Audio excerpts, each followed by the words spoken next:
Hello, welcome back. Today marks the very beginning of a series I'm very excited to begin. And today am from my car. Her name is Alyssa. And yes, I named my car. You should too. Okay, I did Boy Scouts for 12 years. It definitely builds character in more ways than you want to know. But I was really involved in this thing called National Youth Leadership Training, which is basically this excuse for parents to send their kids off for us for a week and teach them common sense skills, and I don't think they ever really learned. I did 3 years as staff on this program, and it's kind of one of those things you put on your college app, but you don't actually look back with fond memories. I'll never recover. I'm going to focus in today on the patrol I was in charge of. So I was a troop guide, which is basically a disciplinary figure, and being like, hey, are you doing what you're supposed to be doing? I was in charge of the orange patrol, and the last patrol that was orange was known for burning their hats. So it was already not a good situation. Like, the juju was not good. It really goes to show how boring this program is to be like, I'm just gonna burn my hat and throw it in the fire. Anyway, every kid in this program was definitely special, but some were more special than others. Like, if you look back when you were 14, like, do you really want to remember that? Personally, when I did the program, there was a group of 3 of us that, like, took turns crying. And when we cried, one of us was like, why are you looking at Bobby? Like, no. And then the other was like, look at me, I'm happy. Let's call one of the kids I was in charge of in the patrol Richard. Have you ever seen someone with a really punchable face? That pretty much sums him up. I think it was day 3, another kid in the patrol came to me. Hi, mister. I'm scared of Richard. Okay, why?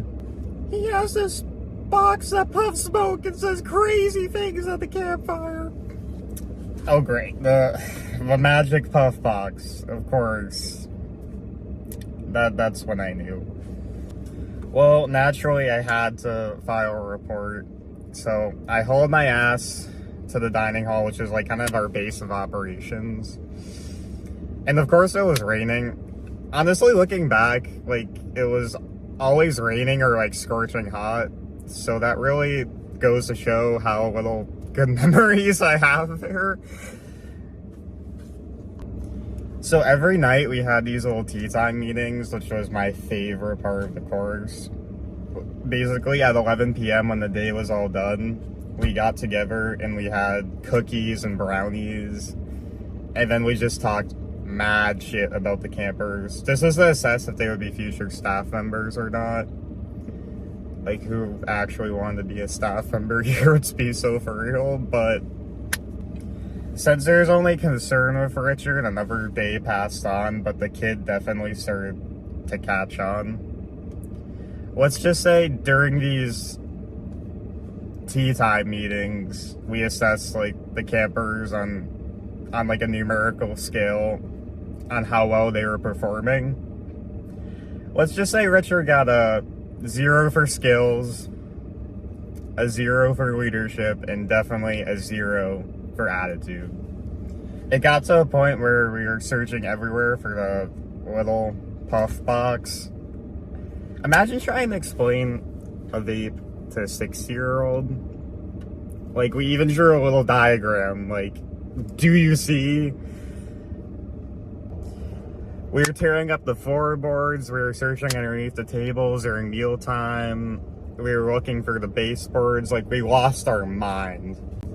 I don't understand why we took it this deep, but for some reason everything feels deep at summer camp. Maybe it's the lack of food and sleep, but like it feels like the Hunger Games out there. You'll never guess where we found it.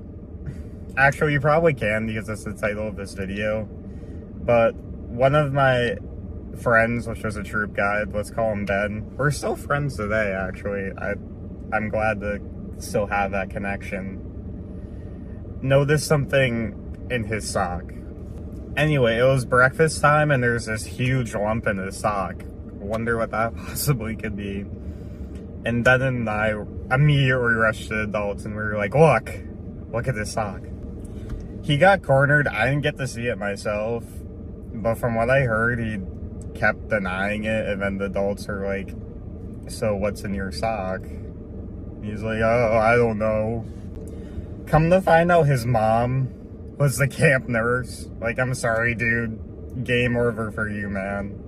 I would die. Anyway, the moral of the story is do not hide things in your socks. The stare he gave me after, like, I thought I was staring into the eyes of Sauron. Like, it was evil. This has been episode 1 of Z to Z Storytime. My name is Zach, and thank you for joining me here today. I'm excited to continue this. I had a lot of fun making it, and I also have other content ideas on the way, so I'll catch you later, and kids, remember, don't smoke.